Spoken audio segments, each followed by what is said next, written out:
केरल की नेयाटिन कारा session court ने 20 जनवरी को 24 साल की ग्रीष्मा को फांसी की सजा सुनाई। ग्रीष्मा केरल की सबसे कम उम्र में मौत की सजा पाने वाली महिला बन गई।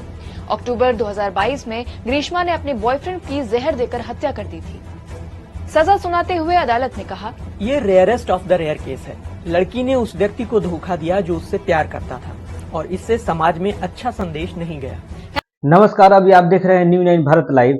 केरल के तिरुवनंतपुरम में रेशमा को कोर्ट ने अपने बॉयफ्रेंड के हत्या के आरोप में फांसी की सजा सुनाई और केरल में फांसी की सजा पाने वाली सबसे कम उम्र की महिला बनी। आखिरकार क्यों रेशमा को फांसी की सजा मिली और कलकत्ता के रेप कांड में हत्या के आरोपी को उम्र कैद की सजा मिली?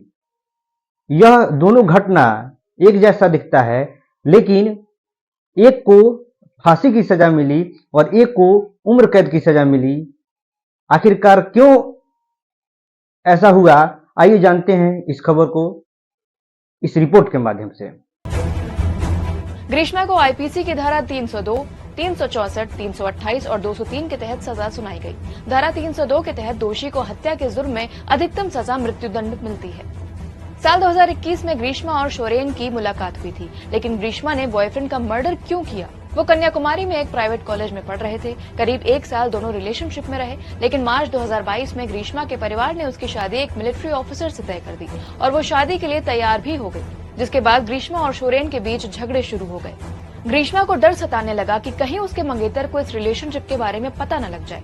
केरल के अखबार मातृभूमि के मुताबिक ग्रीष्मा की कुंडली में दोष था कि उसके पहले पति की कम उम्र में मौत हो जाएगी, तो ग्रीष्मा ने शोरेन को पहला पति मान उसे मारने की साजिश रची।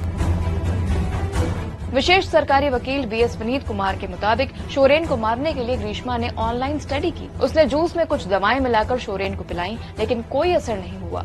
जांच के दौरान पता चला कि ग्रीष्मा दवाओं के जानलेवा डोज के लिए लगातार गूगल पर सर्च कर रही थी। द इकोनॉमिक टाइम्स की रिपोर्ट के मुताबिक 14 अक्टूबर 2022 को ग्रीष्मा ने शोरेन को अपने घर बुलाया और उसे एक आयुर्वेदिक दवा पीने को दी, जिसमें जहर मिला था। ये जहर ग्रीष्मा के चाचा निर्मल कुमारन ने लाकर दिया था।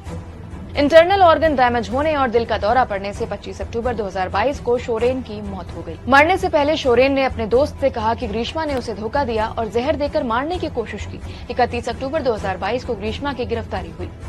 कोर्ट ने सभी तर्कों को खारिज करते हुए कहा, ग्रीष्मा ने बहुत सोच समझकर शेरोन की हत्या की, इसलिए उसे पूरी सजा मिलनी चाहिए। रेयरेस्ट ऑफ रेयर केस का मतलब है बेहद घिनौना, क्रूर और हिंसक मामला। कोर्ट किसी भी केस को रेयरेस्ट ऑफ रेयर कहने के लिए 2 तरह से तुलना करता है। पहला, क्राइम टेस्ट, यानी जुर्म कितना गंभीर है और क्या ये किसी प्लानिंग के तहत किया गया है। दूसरा, क्रिमिनल टेस्ट, इसमें जुर्म करने की सिचुएशन को देखा जाता है। कोर्ट का तर्क है कि ग्रीष्मा ने शोरेन को मौत से पहले भयानक दर्द पहुंचाया। इससे आरोपी के क्रूर मकसद का पता चलता है, इसीलिए इस केस को रेयर ऑफ द रेयरेस्ट माना गया। एक्सपर्ट्स का मानना है कि कोलकाता रेप मर्डर केस में आरोपी और पीड़ित के बीच कोई रिश्ता नहीं था। शायद इसीलिए केस को रेयरेस्ट ऑफ रेयर नहीं माना गया। हालांकि जूनियर डॉक्टर का परिवार इसके खिलाफ सुप्रीम कोर्ट में अपील कर सकता है।